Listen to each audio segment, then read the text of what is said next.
Welcome guys, welcome back to another video, welcome back to my channel, welcome back. Good morning, good afternoon, good night. I'm not sure what time it is that you guys are seeing this video, but nonetheless guys, thank you for tuning into another video. Right guys, if you're new here, please take a second, go and hit that red button right down below. It marks subscribe, smash a like button, smash that like button, and definitely drop a comment. All right guys, really helps me out, really helps out the channel. We are en route to 5,000 subscribers guys, but we can't do it without you guys, so definitely smash that subscribe button and just really help out the channel. All right guys, now today's topic is a topic that many of you guys has always been asking about. Many of you guys are interested in this topic, and you know, hopefully I'm able to give you guys some answers using my experience. Right now, the topic is how to get an apartment or a job in Canada. Hold on. Yeah. How to get an apartment or a job in Canada before landing. Right? This is a big challenge for a lot of persons. You have gotten approved for your permit, you've gotten approved for your visa, for your permanent residency, whatever the case may be. But you're unsure of how the transition is gonna be because you don't know anyone in Canada, or you know, you have never been to Canada before. No close friends, no family, none of that. In other words, that depend on your one, and you're very scared about like what is gonna happen in terms of where you're gonna live or how you're gonna get a job. Now, in this video, I'm gonna share some tips with you guys, that can help you find an apartment and also a job in Canada before landing. Right? So if this is a topic that you're interested in, guys, please go ahead and smash that like button and just be a part of the conversation in the comment section as well. Right? Also guys, know that this is based on my own experience. If you guys have any other tips as well that you can share, don't hesitate to drop it down into the comment section right down below. Now, before I even get into it, I want to say a big shout out to Georgia and Laxley. There are some new subscribers to the channel, but most importantly, there are some new residents to Grande Prairie. Now, they're not new to Canada. They were living in Ontario, Brampton for a number of years, and they have made the move to Grande Prairie. They landed a few days ago. I met up with them yesterday, brought them around, showed them a few spots and stuff like that. Really awesome Jamaican couple. I just want to say welcome to Grande Prairie, Alberta. All right, now with that said, how do you get an apartment? Let's talk about an apartment first, and then we can talk about getting a job. Right guys, because you have to know where you're gonna sleep first. So let's talk about how to get that first apartment before landing.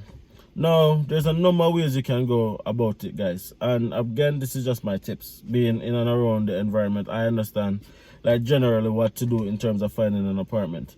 Now, it depends on the province, the city, the town that you're going in terms of the availability. Right now, Canada has a housing crisis in some cities. Right, housing and rental costs are on the way up. What used to cost X dollars previously is now costing Y dollars. It's getting very expensive. Now, luckily, Alberta is one of those provinces that has not seen that increased as yet. So I have to drop that to you to say that if you're thinking of moving to Canada, think about Alberta. Right? Now, the first thing that you want to do, guys, is to go on Google, and you can find everything on Google. Go on Google and get an idea of where you'd want to live in terms of an area. Now, you're gonna choose an area not necessarily based on what is closest to school or closest to work. Right? Some persons choose an area that is close to them school, right, and then they end up getting a job somewhere very far. Right? Now, when you're looking for that perfect apartment, guys, you're not looking for that apartment that is close to school. You're looking for that apartment or home that is accessible. And by accessible, I mean that is very close to a bus stop, close to a train station, public transportation accessible. Right? Now, you're new. You're not going to necessarily have a car. Right? Accessibility is key. Look for an area that is very accessible. Grocery stores in and around the area, stuff that you're gonna need. And if you need to jump on a bus to go to school, it's accessible. If you have to jump on a bus to go to work, it's accessible. Accessibility is more important than being close to school.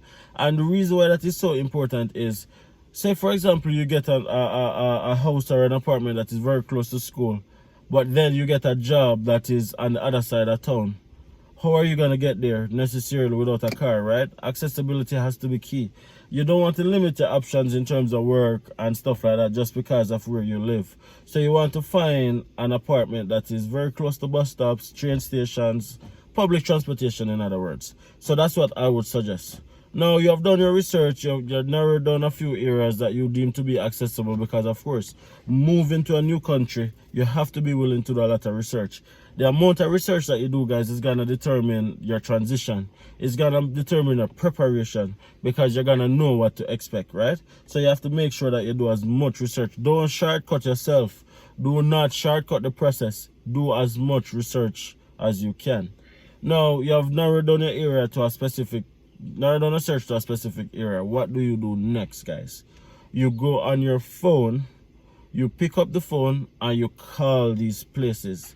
Yeah, you call these places and you say, you know, I'm moving to Canada in another month from now, or another few weeks, or another few months, whatever the case may be. And I saw your apartment online and I'm really interested in, you know, renting an apartment if you guys have anything available. More often than not, some of these apartments offer virtual tours. They offer virtual tours that you can actually see exactly what the apartment or house looks like before you actually even get there, right? So they'll set up an appointment, you come and you look on a tour and stuff like that.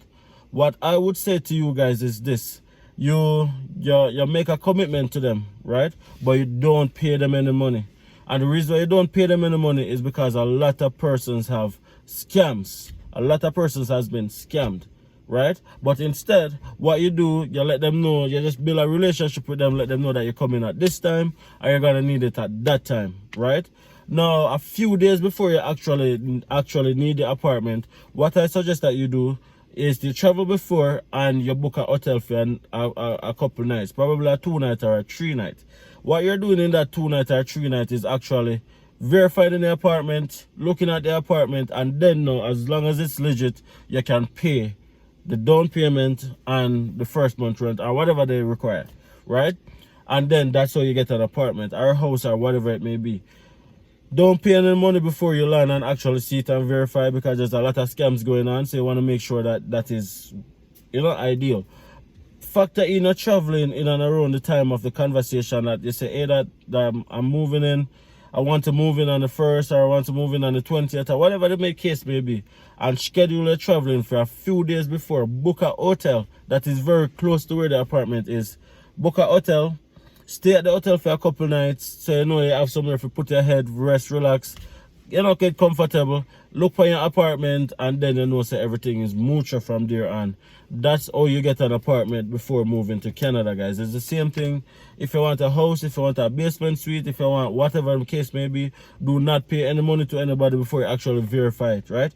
Do not do that, because at the end of the day, there's just so much scams going on, and you don't want to pay money to somebody, and then when you come and expect a boy, you don't get picked up from airport and you're going right here, so it's an empty lot you're going at, right? So you want to make sure that you make the connection by picking up a phone, calling these realtors. Believe me, guys, they want to rent.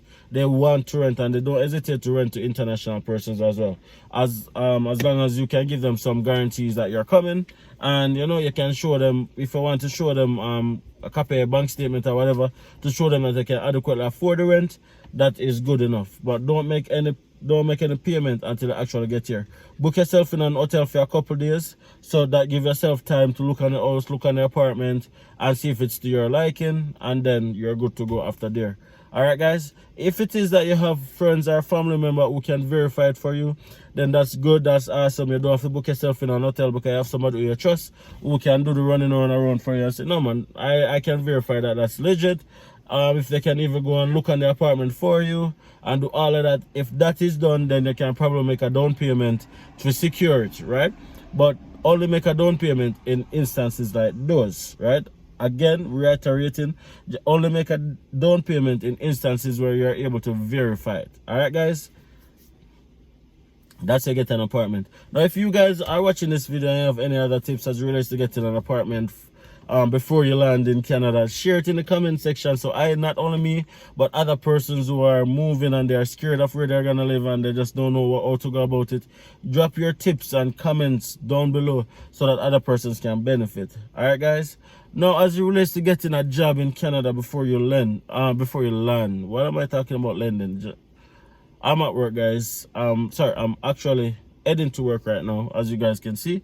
So banking is on my mind. But anyways, before you land, it's very possible to get a job, right? But you have to be very careful as well, because just like getting an apartment is a potential scam, getting a job is also a potential scam. Canada is not scam exempt. There's so much scamming that takes place in Canada, you guys would be very surprised. So always be on the Q's and P's, or P's and Q's, back and forth, whatever it may be, right? Now, a good way to go about looking for a job in Canada is Canadian Job Bank. As long as you have been approved for your study permit, your work permit, your permanent residency, I suggest you go on Canadian Job Bank. You go on Canadian Job Bank and you look for the jobs that are on the Canadian Job Banks. The reason why I suggest the Canadian Job Banks over other sites like Indeed or other job search sites is because jobs that are on Canadian Job Banks has been verified to be legit, 100% legit, right? And what you do then next is you create a Canadian style resume, and then you apply for these jobs. You apply for these jobs as if you're already in the country, right? So you can use a Jamaican phone number, that's fine. You apply, and then sometimes on Canadian Job Banks it asks you to drop a comment. So you can drop a comment and say expecting to land in Canada on a study permit by that time, expected to land in Canada on a work permit by that time, expected to be in Canada as a permanent residence by that time, so that the employer see exactly when you're landing, and if your qualifications is up to speed, guaranteed they're gonna scoop you up, right? So you want to definitely go on Canadian Job Bank and definitely check out all the jobs that are there. Look for jobs in the area that you're going to live, and then take it from there, guys. Another good way to look for jobs is to go on LinkedIn. LinkedIn is very important, guys. Stop using your LinkedIn profile as if it's like Facebook. It is totally different. LinkedIn is a professional platform that can get you network that can be very, very, very important. Now, this is just I'll tell you this for free, guys. I'll tell you this for free. Create a LinkedIn profile and unfriend every single person that benefits you or you can, like, in terms of like not a part of your professional network. Get rid of them out of your connection, and then look for persons who are very connected in the area that you're moving to. So if you're moving to Halifax, you're gonna be looking at like the hiring manager at like different banks. If you want to work in a bank, if you want to work in a restaurant, whatever it may be, you are searching up these people and you are connecting with these people. And you're not only searching up these people and connecting with these people, but you're also messaging these people. Hi, my name is Demar. I'm a Jamaican. I'm migrating to Halifax in another month from now. I saw your profile and I'm really interested in connecting, and I also want to know tips and guidelines as what I can do to work for your organization. Stuff like that, guys. I'll tell you that for free, right? So stuff like that is very important to your career, because your network determines your net worth. It's very important to always remember that your network determines your net worth, especially in a new country. Is very important for you to meet people who can help you. LinkedIn is a very good way to do it. Whatever city, whatever town, whatever province, it doesn't matter. Just create a professional LinkedIn profile, get a nice professional photo taken. Don't use one picture with you sitting on a beach drinking a coconut, or don't use a picture with you, whatever it may be. Use a very professional photo for your LinkedIn profile. Make sure that all your work experience is updated on your LinkedIn profile, and then you go to work. You go to work by connecting with these people in the areas that you want to go. Everything is on LinkedIn, everything is on Google. You put in the hiring manager of different businesses that you are interested in working for. You connect with these people, and then you message these people. I'm telling you guys, that work. And that's how you can increase your chances of getting a job in Canada before you land. Not right? So in other words, preparing for Canada starts before you land. It starts before you land, which is why research, planning, and preparation is so important to really and truly get in the best platform to succeed. So you guys have to always bear that in mind. All right, guys. Anyways, that was just a quick chat with you guys. Hopefully you guys learned something from this video. Hopefully I was able to give you guys some guidance into your way to go forward in terms of if it's to find an apartment or if it's to find a job. I really hope that this video helped you somewhat get some clarification or some guidance as to how to go forward. Again, thank you guys so much for the love and for the support for my channel, for my community, for my businesses. It's really appreciated, guys. Of course, support the channel by the links in the description down below. Don't be hesitant to connect with me. I also do career coaching as well. So if you guys are interested in learning how to do a Canadian resume or anything like that, I also do that as well. All right, guys, smash a like on the video and drop a comment. It really helps me out. I can't emphasize that enough. Again, big up yourself, big up yourself. Take care of your mental health. It's just as important as your physical health. See you guys in the next video. After work I go. Bye.